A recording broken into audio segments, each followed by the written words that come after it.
We used to have kind of a running joke in our family. Whenever my husband would leave for business travel, he would say as he was getting into the car, "Julie, please, oh please, don't paint anything while I'm gone." And the minute he left the driveway, I'd get to work painting something while he was gone, and I would always regret it. I could have used Nick Murray in those days. He's with Certa Pro Painters. Good to see you this morning. Good morning. Thanks for having me. You are very proud of the work you do, and you never apologize for the quality of work you get when you hire a professional painter. But you know that people like me are out there and they're going to tackle those DIY projects biggest anyway. Competition, the DIYers. So one of the things I learned, I know you're going to offer us some tips this morning so that you can try at least to make it look as good as it can be, is that the cutting in process is not as easy as you think, and you've got to have the right brushes. Am I right? Correct. Yeah, that was going to be one of my tips for sure. Okay, I'll let you carry it then. The paintbrush selection, I always tell folks, buy nice or buy twice. So when you go to Lowe's, Home Depot, Sherwin-Williams, Benjamin Moore, there's cheap brushes and they're nice brushes. I promise it is worth the $20 to $25 to buy the nice brush. They have straight bristles, makes the cut-in process easier. The capacity is higher to where you don't have to go dip 1,000 times. So in short, spend the money on the nice paintbrush. An angled brush does help get into the small crevices, but a flat brush as well will work for cutting in straight lines too. Okay, I think you told me that you had sort of 5 tips for people. I don't know if you have them memorized, but that was one. Oh no, I'm cheating on my phone right here. That's for fair. Sure. That's but fair. Paintbrush was 1, so we're down to 4. Okay, what's another tip? Let's see. The other one is patching nail holes. So if you paint your own bedroom or wherever it is in your home, you probably had decor that you probably want to swap out. And that comes with patching nail holes.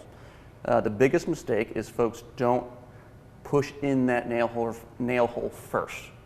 They just patch right over it. So take the end of a screwdriver or something and make a dent in your wall. Make it look worse before better. Really? Dent it first, and then spackle or use drywall mud to go over it. Is that because now it's a bigger space for that mud to adhere to? Yeah, so when you pull out a nail hole, it kind of makes the drywall come with it, so it's protruding a little bit, almost like looks like a little pimple.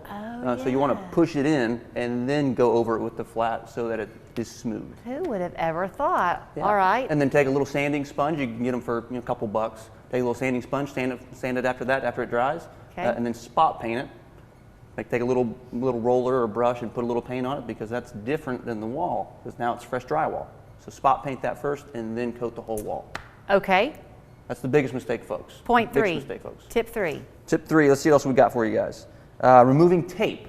So you want to make sure it dries about an hour, dry to the touch, so you can remove the tape. Don't wait too long, it'll pull off the paint with it. If you wait too long, If you wait too long, yep. So you might get distracted and come back 4 or 5 days later, and you'll probably pull off paint with it. So, I have lived that. So do it when it's dry to the touch, and you'll want to pull it off at a 45-degree angle to increase your odds of not messing up your beautiful paint job. Now, okay, with the painters at Certa Pro, it's always fun when you watch a professional do it, because us mere mortals do have to tape.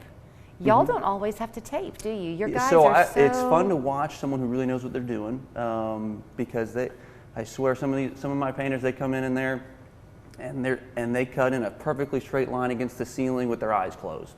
So I always make fun, like, man, if people could just see this, it sounds boring, but maybe I'm biased. No, it's not. But it's pretty cool. Yeah, if you've ever painted before, you know what a gift that is. Oh yeah, I've seen people tangle themselves up trying to tape off the ceiling and all that kind of stuff. Everyone's been there. And if you have to do that, great. But if you can avoid taping, sometimes it can do more harm than good. Okay, so we're 3 down, 2 to go.